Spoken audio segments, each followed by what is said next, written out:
Two teams will need their quarterbacks to step up and lead their offenses on the gridiron today. It's the Eagles going up against the Rams.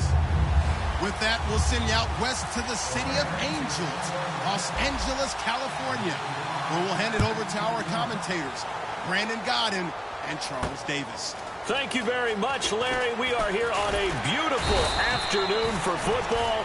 This Rams defense, they showed up for that win over Arizona. 2 sacks, 3 interceptions. I said it earlier. You saw it live. Were you impressed? More than impressed. And they carried themselves like they're the best defense in the league. Statistically, they're not just yet, but they like to feel that way. Aaron Donald, maybe the best defensive tackle in the game right now. Robert Quinn off the edge, getting after the quarterback. And at linebacker, Alec Ogletree and Mark Barron, they're just absolute tackling machines. Coming up, we've got a good matchup on tap between the Philadelphia Eagles and the Los Angeles Rams. And a new set of downs here after picking up the first on the ground.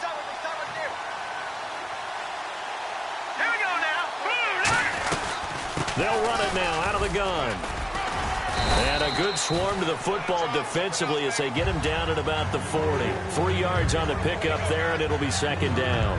Partner, we know today's NFL is really built around the guy throwing the football. But these short runs, they still pay dividends because they can take their toll on a defense, and they can add up as the game goes along. You control the clock, you control the ball, and that way you often control the game. Wins to throw on second down. Ertz over the middle. And he'll be brought down right at the 45-yard line. It's a gain of 5. And they're going to face a third down. Well, clearly one of his advantages as a passer is his height. Sit back in the pocket, fired over the middle. That makes things tougher defensively, doesn't it? It really does, because your goal is to move the quarterback off his initial spot when he gets his drop back completed. But when you have that type of height, he can stay in there if he's willing to take the hits and just fire over the top, which saves him time and actually completes a play a little bit quicker than it normally does for a quarterback who has to slide and find open space to throw. They gave up the completion there, but this is what zone defenses count on: catching the ball and not much run after the catch. They'll run it now out of the gun. And he'll take this one down to about the 40. 2 yards on the carry there. It'll be second down. And the tight end, Zach Ertz, is key in this offense as we get a look at the starters. Comes out of the factory known as Stanford, which keeps putting out tight ends. Zach Ertz, one of the better ones we've seen in recent years. On second down, here's Wentz. This one brought in by Dorial Green-Beckham. It's a pickup of 16 there, and it'll lead to a new set of downs. And a nice little pass and catch there on the corner route. Set up very well by the receiver with a head and shoulder fake inside before he comes back downhill to his quarterback.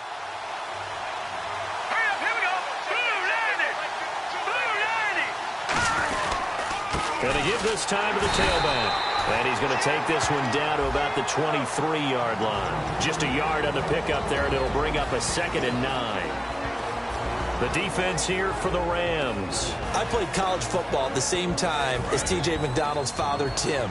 And what a great player he was. T.J. definitely is following in his father's footsteps. On second down, Ryan Matthews. And they'll get him down right about the 20. Give him 3 yards, and now they're left needing a conversion here on 3rd and 6. We always like to talk about defense in terms of levels. First level defensive line, second level linebackers, third level defensive backs. On that run, that was what we call a first level run, and it was stopped by a second level player.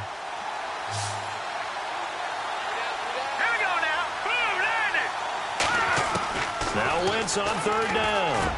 And he connects with Ertz. And he gets the first down yardage he needs before he's brought down at the 6. And the pocket's been protected pretty good here so far in the opening drive. We always talk about confidence in runners and catchers and quarterbacks. How about the protection detail? They're not allowing anyone near the guy throwing the football. It'll be a pickup of 4, and it brings up 2nd and goal. When we talk about being on schedule, I think they're on schedule after that run, getting it right down there on the doorstep. Maybe even a little bit ahead, because now the defense can't dictate with pressure. They're guessing about where you're going to go. I might come right back at them with the same play, the same set, and see if they can stop them. That's caught at the 2. No gain on the play, and it'll bring up a 3rd down. And a good sign for them right now to have their young quarterback looking confident on the opening drive. Now, we haven't met a young quarterback, a veteran quarterback. It doesn't matter. We haven't met a quarterback yet that doesn't. And he's in. Touchdown, Eagles. Ryan Matthews punching it in from a yard away. And the Eagles drive right down the field and score on the opening drive. He's got it, and the Eagles lead at 7-zip.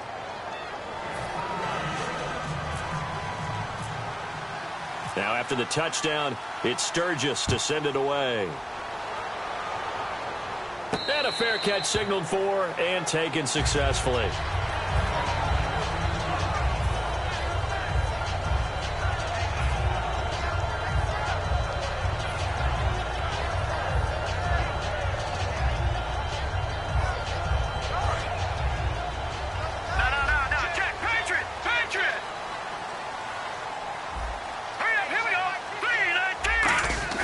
They go play action here on first down.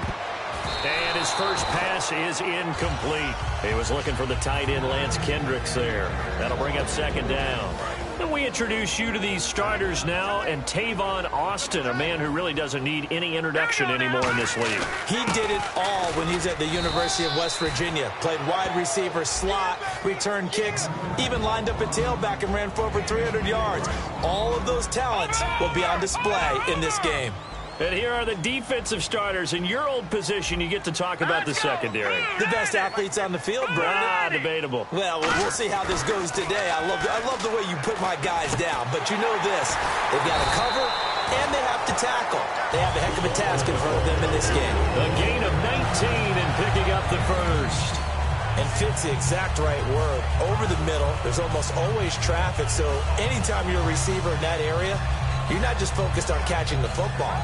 You're wondering where the collision's going to come from, right? Because there's almost always someone there able to concentrate, catch it, and even add a little extra at the end with a short run. On first down, it's Gurley. Trying to run inside, but nothing there. That's going to go as a loss of a yard, and it'll be second down. The insistence of speed at every position is really seen at the defensive end spot. These guys in the old days were often outside linebackers. They just pushed them forward because they wanted to play fast and get to the quarterback or the running backs quicker than ever before. Here's Keenum now on second down. And this one hauled in by Tavon Austin. And he'll be taken down, but not before getting this inside the 30. That crossing route is so effective when you hit it just right because you get a guy on the move, and then we see the end result there. Nightmare for the defense. They got a guy with a full head of steam. Not only does he catch it, but he picks up additional yardage after it. Back live now to begin the second quarter with Charles Davis, Brandon Gaudin. It's the Rams with a football to get us going. And they're on the move here. They've got it 1st and 10.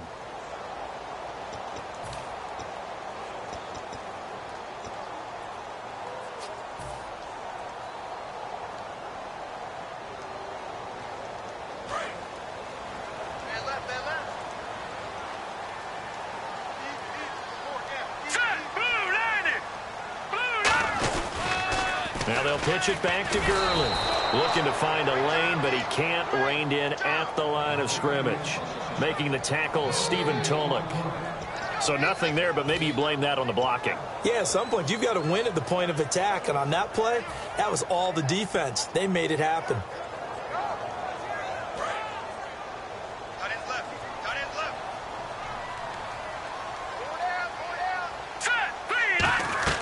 To throw on second down is Keenum. And they'll set up the screen to Gurley.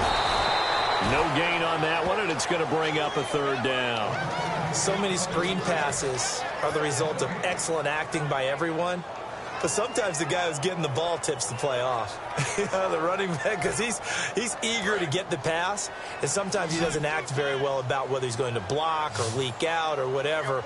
And I think that they saw that, and that's why they're able to get to him on it. And the Eagles will go with an extra DB here as they prepare for a stop on third. Thinking pass all the way. He's going to let it go deep. Looking for Brett. Intercepted. Picked off by Rodney McLeod. You know, Charles, coming off the bye week, these Eagles, Coach Doug Peterson said he's trying to keep them focused. He told the media, just when you think you've arrived, that's when the downfall starts. So I think he's got the right mentality. He has the right mentality, but we're not going to help him at all here because their first 3 wins, all by double digits. And that's only happened twice in team history. And you know what happened both times? What? That team made the Super Bowl. There's so pressure. We're not helping Coach Peterson at all. And he's brought down, getting this one up to about the 35. And a nice carry there of 15 yards. Doesn't matter who the runner is going to be each week. Defenses get ready to gang tackle. They want multiple people to the ball. They want to make sure they take the proper angles to the runner.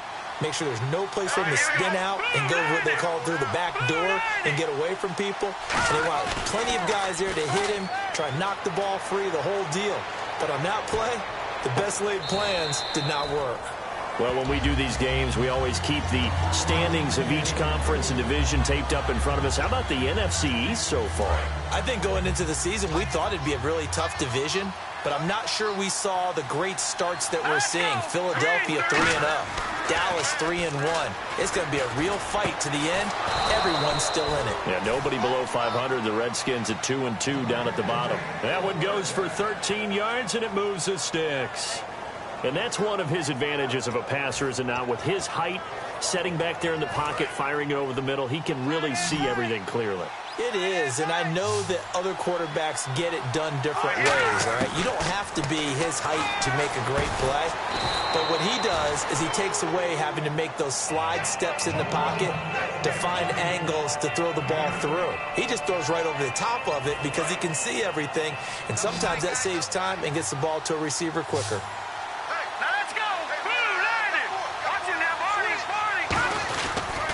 And they'll go ground game here with a tailback. And the stop here will come at the 38-yard line. It's a pickup of 6 and good enough to move the chains. Well, we always talk about good down and distance, allowing offenses to expand their playbook. Well, 2nd and 2, that means your playbook's wide open. You can run just about anything. But a lot of times, the play caller, he just looks down at his sheet, sees the short yardage runs, and goes to one of those. Wentz now on first down. He's going to leave this for his running back. It's complete. No gain on the play there. It'll be 2nd down. They couldn't get anything going there out on the right side in the flat of the swing pass. And didn't we have a discussion with their staff about wanting to get the backs more involved in the passing game?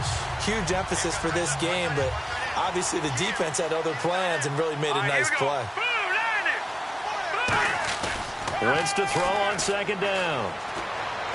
He's going to go for a big play downfield. And incomplete there. A nice hit. Jars the ball free and brings up 3rd down. I'm not quite sure how he wasn't able to hold on to that one in the end zone. A great opportunity lost, but a lot of relief for the defensive guys. When they get into film next week, they're going to want to know what happened. Where was the breakdown that almost allowed a touchdown? Here's Wentz to throw. And Huff reels it in. And he gets this one all the way down inside the 15, just shy of the 10. Well, the advantage has certainly shifted to the defense as we began that 3rd down play, and they found a way to foil it and pick up a 1st down. 3rd time's a charm, right? 2 incompletions. Had to have it on 3rd, and they got it. Yeah, they stuck with it, weren't daunted at all, and picked it up. On 1st down, Wentz. Into double coverage, and it's intercepted. A great read, and it's picked off. And a big turnover there as his guys will get the football back. The Rams offense now making their way out to take over. Looked like they had something going last drive. Then the interception happened. Will they recover? The memory they need to keep with them is that they did have something going. They were moving the ball on offense, had a nice sequence going. Don't worry about the other part. You can't get that back. Let's go back to what you were doing well before. I thought you were going to say they need to have no memory, but remember the good part, forget the bad. I like that even better. And this is incomplete. It's something you and I were mentioning before the game worth discussing. Julio Jones had that 300-yard game this past weekend for Atlanta, only the 6th time in NFL history. And there's been over 15,000 games played in NFL history. That really puts it in perspective, doesn't it? Because to put up those kind of numbers, especially against a defense as skilled as Carolina's, Julio Jones is one of the best in the game. 2nd and 10. Keenum here again. And he takes a shot on the release as this will be incomplete. The intended receiver, Tavon Austin, and it's 3rd down. It's a tried-and-true formula, and I don't think it'll change for as long as we play football. If someone's trying to throw the ball and you can put pressure on them and make it tough, that's only going to help your defense. Yeah, he's since being hurried. He got rid of it before taking the hit, but incomplete. So here we go now. An extra defensive back in there on 3rd and 10. To throw is Keenum. He's going to sling this deep downfield. And he couldn't hang on to it through the contact. Incomplete. On every offensive coordinator, every play caller sheet, they have about 5 or 6 plays per game that they call shot plays or big plays, and you don't get many opportunities to dial them up, and they just did, and they drop it with a great chance to make a big play. That's going to hurt. And he'll keep this one away from Sproles as this is angled toward the sideline. Philadelphia getting set to take the field. And the interception thrown in the red zone last time. We'll see if they can rebound. I just have to think the last thing he said as they went back out there was, don't do that again. What do you think? What do you think? Yeah, I think that. I think that not only did he say that, but he also told him, let's put it in the end zone that it's supposed to be in, all right? The end zone we're trying to score. I know we're being a little bit facetious here, but the bottom line is take care of the football, and everything else should flow from there. Quick lesson, never ask the play-by-play guy a question. Hey, you're my partner. I know you're right there with me.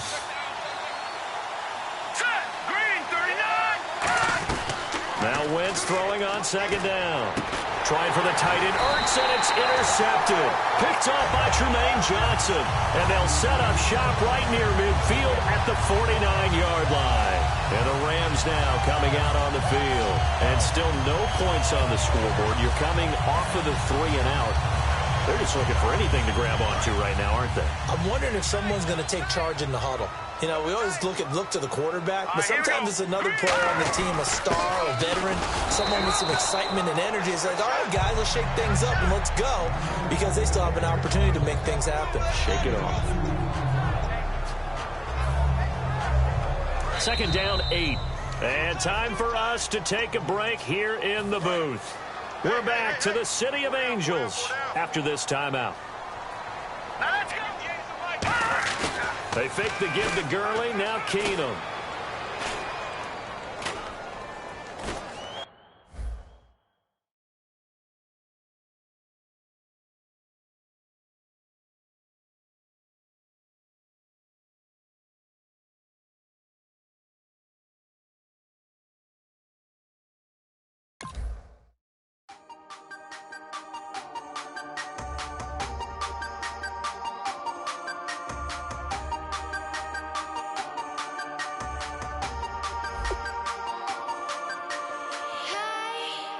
You never had your head